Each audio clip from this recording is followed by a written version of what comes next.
Merhabalar, ben Doktor Sevda Demirbulak, dermatoloji uzmanıyım. Bugün sizlere iple ameliyatsız yüz germe işlemi sonrası nelere dikkat edelim? Bunlardan kısaca bahsedeceğim. Elimde ip var, görüyorsunuz. Hastalarıma ip önerdiğim zaman en çok bana sordukları soru, acaba ağrır mı? Ya da biz videosunu izledik, gerçekten o kadar uzun ip benim yanağıma giriyor mu? Hani orada bir rahatsızlık hissi olduğunu fark ediyorum. Aslında bunu şöyle düşünebiliriz. Nasıl damar yolu açılırken aslında bir şey hissetmiyoruz. O damarın içinde ilerliyor. İpler de aslında bizim cilt altı sımas dediğimiz kas üzerinde bir doku var. İnce bir fasya gibi düşünebilirsiniz bu dokuyu.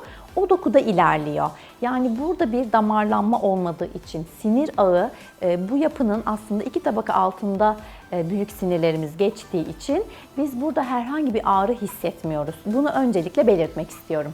Peki işlem sonrasında nelere dikkat ediyoruz? 3 gün boyunca hem ipler güzel yerleşsin, hem gevşeme olmasın ya da herhangi bir kopma işlemi olmasın diye facelift korsesi kullanıyoruz. Bu da zaten esnek bir korse, size herhangi bir rahatsızlık vermeyecek yapıda geliştirilmiş bir şey. Yüz germe ameliyatları sonrasında da kullanıyoruz bu korseyi.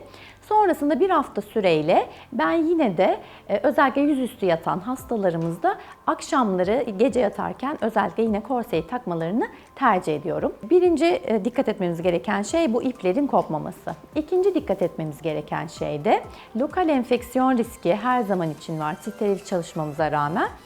3 gün süreyle sistemik antibiyotik tedavisi kullanıyoruz. Olası ağrılarla ilgili ya da ödem çözmek için non-steroid antiinflamatuar dediğimiz ödem çözücü, ağrı kesici ilaçlarımız var. Bunları kullanıyoruz. Yine sadece bir hafta süreyle kullanmak yeterli oluyor. Elbette ilk 3 gün havuz, deniz gibi işlemler yapmıyoruz. Banyo yapmıyoruz. Yine lokal enfeksiyon riskini artırmamak adına. Kliniğimizde tamamen eriyebilen ipler kullandığımız için 3 haftada bu gerginlik hissinden tamamen kurtulmuş oluyoruz. Çünkü ipler tamamen erimiş oluyor.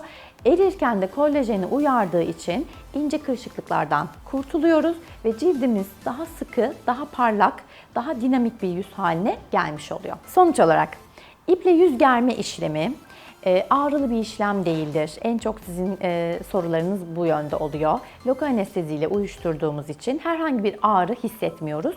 Sonrasında biraz iplere bağlı gerginlik ve ağrı hissi olabiliyor.